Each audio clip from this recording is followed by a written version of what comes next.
Basic बढ़ाएंगे, अभी 18,000 है और आप उसके अंदर डीए समाप्त करेंगे, डीए तो जीरो हो जाएगा और नया डीए फिर से शुरू होगा।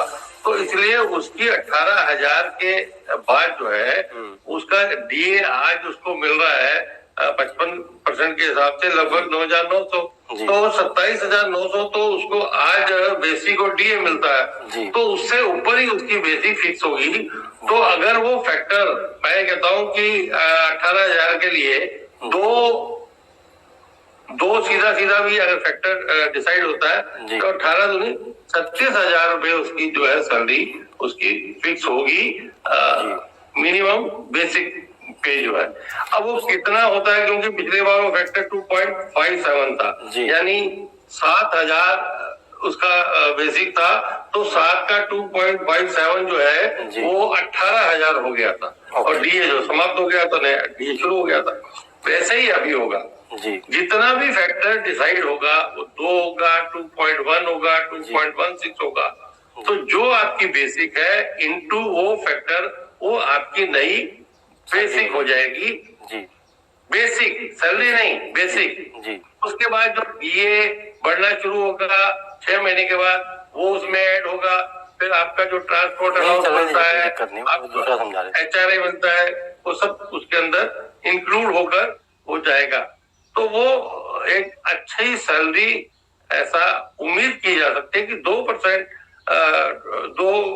अगर फैक्टर भी किया जाता है तो 18 की जगह सीधा 36,000 की उसकी बेसिक पे डिसाइड। आप बेसिक बढ़ाएंगे, अभी 18,000 है और आप उसके अंदर डीए समाप्त करेंगे, डीए तो जीरो हो जाएगा और नया डीए फिर से शुरू होगा।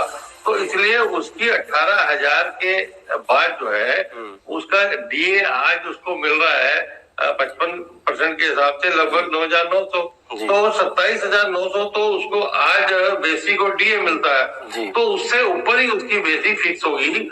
तो अगर वो फैक्टर, मैं कहता हूँ कि 18,000 के लिए दो सीधा भी अगर फैक्टर डिसाइड होता है तो 18 दूनी 36,000 रुपए उसकी जो है सैलरी उसकी फिक्स होगी, मिनिमम बेसिक पे जो है।